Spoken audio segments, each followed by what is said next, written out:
कर जोरी अस्तुति तोरी केहि विधि करो अनंता धीरज धरई हो यही सुत चारे त्रिभुवन भगत विदित बहारे। इस तरह से भय प्रगट कृपाला दीन दयाला कौसल्या हितकारी हर्षित महतारी मन मनहारी अद्भुत रूप विचारी लोचन अभिराम तन घन श्याम निज आयुध भुज चारी कहे कथा सुनाई मात बुझाई वेद पुराण भनंता करुणा सुख सागर शबगुन आगर जुगावै श्रुत संता ब्रह्मांड निकाया निर्मित माया रोम रोम प्रतिवेद कहे। बोले रामचंद्र भगवान की जय। बोले लक्ष्मण जी महाराज की जय। बोले शत्रुघ्न महाराज की जय। जय श्री राम जय जय श्री राम। विश्व विदित चार राजकुमारों ने इस प्रकार भगवान की प्रसाद से राजा दशरथ के घर भगवान विष्णु ने कौशल्या के पुत्र के रूप में जन्म लिया।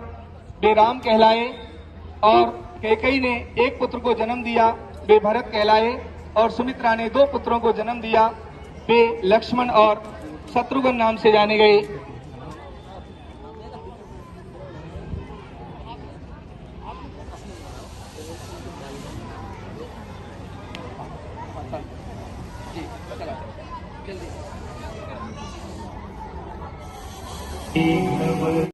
आयुष्मान भव रघुकुल मणि दशरथ।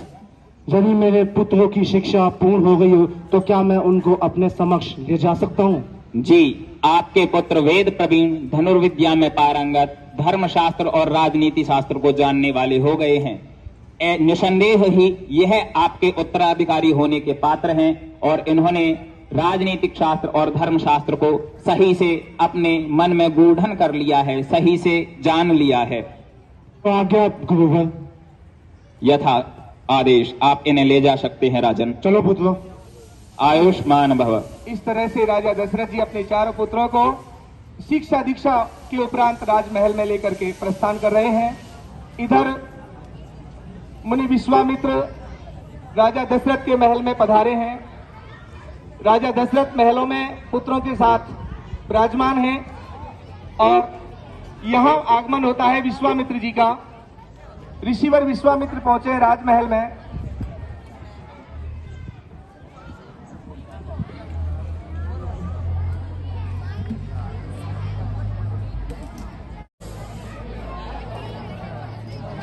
प्रणाम गुरुवर।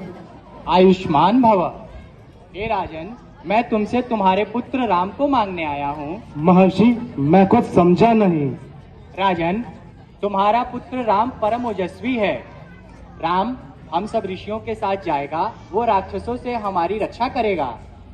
राम का जन्म केवल रघुकुल के कल्याण के नहीं, अपितु राम का जन्म तो सारे जगत के कल्याण के लिए हुआ है। प्रधेनु सुर संतहित लीन मनुज अवतार, निज इच्छा निर्मित तन माया गुण गोपाल। जो आज्ञा गुरुवर। पुत्र राम, पुत्र लक्ष्मण।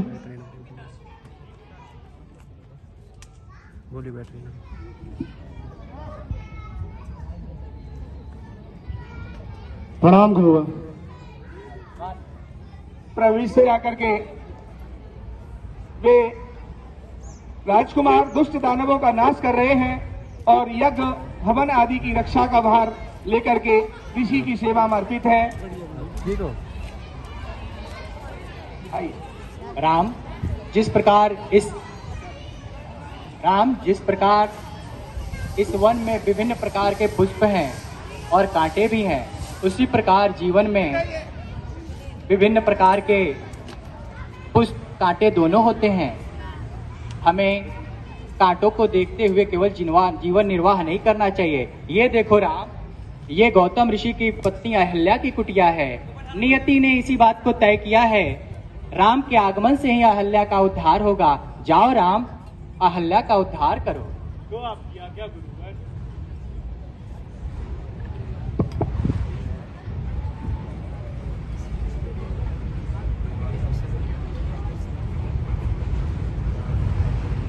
मैं आपके स्पर्श से धन्य हुई। मेरा प्रणाम स्वीकार करे प्रभु। इस प्रकार गौतम ऋषि की पत्नी अहिल्या ने प्रणाम किया है और भगवान श्री राम के स्पर्श से जो है उनका उद्धार होता है। आगे विश्वामित्र जी राम और लक्ष्मण को लेकर के बढ़ते हैं। हरे दोनों धूमिल कांति कोटि रति काम की, हम कथा सुनाते पुरुषोत्तम गुण राम की। यह रामायण है पुण्य कथा श्री राम। प्रणाम गुरुवर। आयुष्मान भव राजन। राजन, जैसा कि मैं देख रहा हूँ, आपके बड़े ज्येष्ठ पुत्र राम सभी प्रकार से राज्यपाट को संभालने में योग्य हैं, तो आपको समय रहते उनका राज्याभिषेक कर देना चाहिए। जो आज्ञा प्रभु। यथाशीघ्र उनके राज्याभिषेक का प्रबंध करें। जो आज्ञा गुरुवर। पुत्र राम, जी पिताजी। कल तुम्हारा राज अभिषेक है, इसलिए तुम पूरी रात उपवास करो और मंत्रों का जाप करो। जो आज्ञा पिताजी। आयुष्मान भव। मिलाप केकई का। केकई? क्या बात है केकई? क्या बात है? आपको ज्ञात भी है क्या हो रहा है महल में? हाँ, हमें पूर्ण ज्ञात है। मैं आज आपसे अपने दोनों वर मांगती हूँ। मैंने सुना है राम का कल राज्याभिषेक है। अवश्य, वे सबसे ज्येष्ठ पुत्र है और राजा बनने योग्य है। मैं आज आपसे अपने दोनों वर मांगती हूँ। पहले वर में राम को 14 वर्ष का वनवास मिले। ये क्या कह रही गई?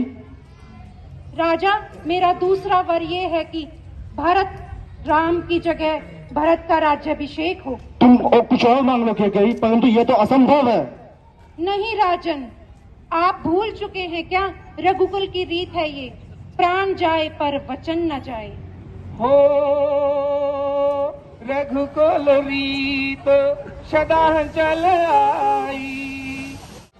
यह मेरा कर्तव्य बनता है कि मैं मेरे माता पिता की आज्ञा का पालन करूं, तो इसलिए आप सब अपने घर को वापस लौट जाइए और मुझे मेरे कर्तव्य का पालन करने दीजिए। मत जाओ राम, आप कह सकते हैं मत जाओ राम, मत जाओ सीता, हम भी नगरवासी है। जाओ मत जाओ राम, मत जाओ सीते, मत जाओ राम, जा राम जा। मुझे मेरे इस तरह से राम सहित लक्ष्मण सीता अपनी पर्णकुटी में, और ये वन का दृश्य आप देख रहे हैं। यहां पहुंचती है लंकेश्वर रावण की बहन शूर्पणखा।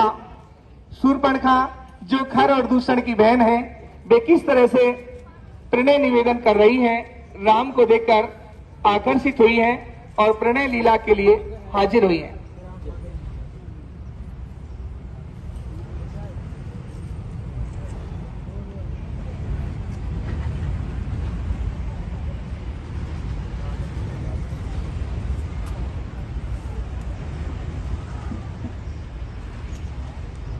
हे युवक, तुम कितने सुंदर हो।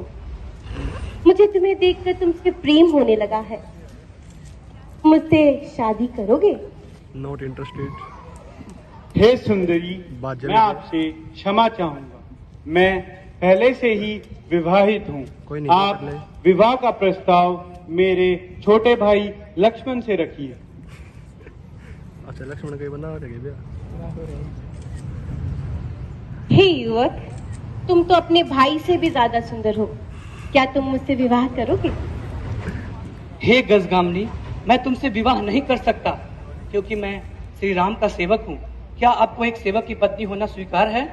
सलाह दी कि सीता हरण की योजना बनाई जाए। मारीच पंचवटी में स्वर्ण मृग बना और उसके आकर्षण को देखकर राम और लक्ष्मण उसके पीछे सीता के कहने पर लक्ष्मण रेखा खींचकर चले जाते हैं। देखते हैं ये लीला।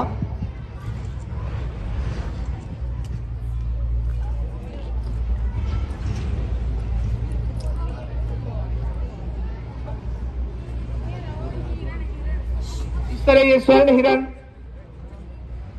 बड़ा ही सुंदर है, मनमोहक है। सीता जी को नजर आता है, सीता आकर्षित होती है। बड़ा ही मनमोहक सुंदर हिरण देखती है, हिरण कौन सा है? चाहती है कि ये ऐसा हिरण मेरे पास हो। प्रभु, भ्राता लक्ष्मण, वन में मैंने आज बहुत ही मनमोहक स्वर्ण हिरण देखा। प्रभु, मुझे वो हिरण चाहिए। हे सीते, वन में बहुत सारी मायावी शक्तियों का प्रकोप है। जैसे ये। क्या पता कौन सा राक्षस उस स्वर्ण हिरण के भेष में हो। नहीं प्रभु, इतना मनमोहक स्वर्ण हिरण कोई राक्षस नहीं हो सकता। हट मत करिए सीते। माइक दे दो। लक्ष्मण, आप ही प्रभु से ना। मान जा रहा है। क्या भाभी? भिक्षाम देहि, मंगते भिक्षाम देहि, भिक्षाम देहि। देवी भिक्षाम दे। प्रणाम साधु महाराज।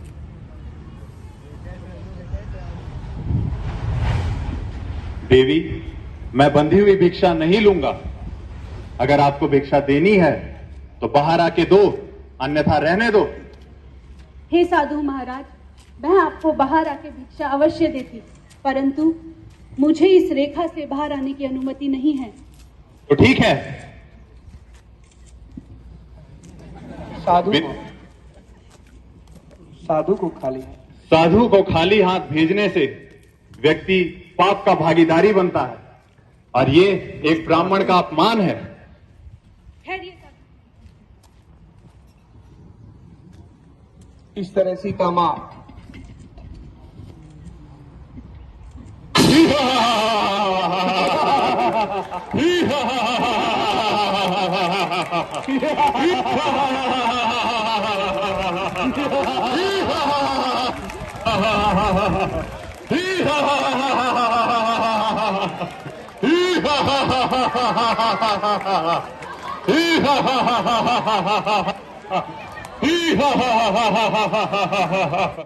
राम और लक्ष्मण सीता की खोज में निकले।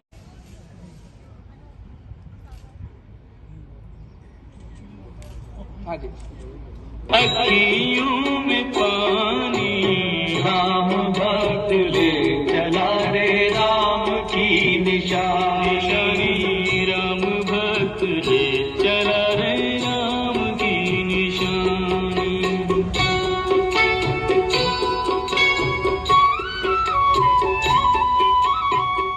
शीश खड़ा ले चला ऐसे राम सिया जी संग हो जैसे, अब इनकी छाँव में रहेगी राजधानी, राम भक्त ले चले। बानर सुग्रीव की, बानर सुग्रीव की। हो ना हो, इन्हें यहाँ मेरे बड़े भाई पाली ने मुझे मारने के लिए भेजा होगा। स्वयं तो शराब के कारण यहाँ आ नहीं सकता। मंत्री हनुमान, मंत्री हनुमान। जय श्री राम, श्री राम, जय श्री राम, श्री राम, जय श्री राम, राम भक्त हनुमान, बानर सुग्रीव की जय। मंत्री हनुमान, तुम ब्राह्मण का वेश धारण करो और जाके पता करो ये दोनों कौन है और यहाँ क्या कर रहे हैं। जो आज्ञा प्रभु। इस तरह से बानर राज सुग्रीव की आज्ञा का पालन करते हनुमान जी बानर से ब्राह्मण वेश धारण करते हैं। लगाइए।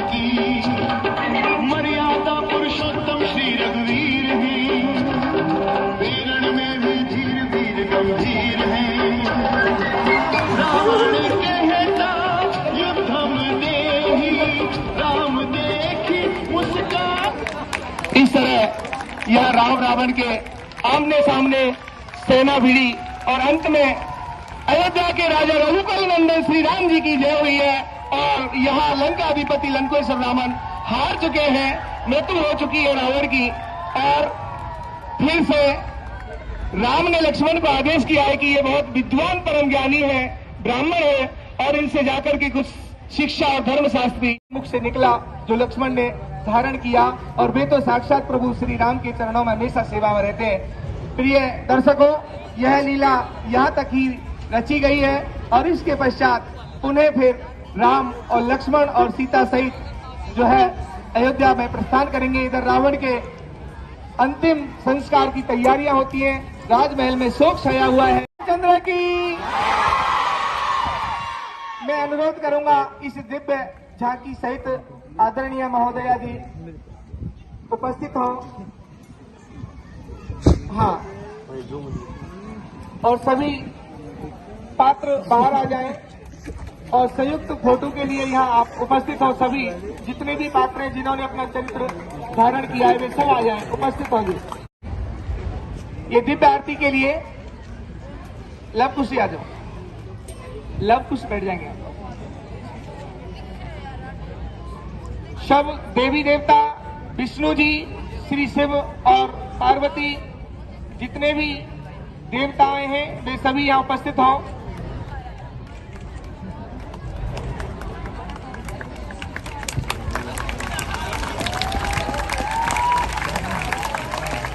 पार्वती शिव सहित आकाश के ये दिव्य दर्शन कर रही हैं और ये अनुपम दृश्य है। यहाँ राम लौटे हैं रावण का वध करके, जिसमें सीता सहित लक्ष्मण और हनुमान जो सेवक हैं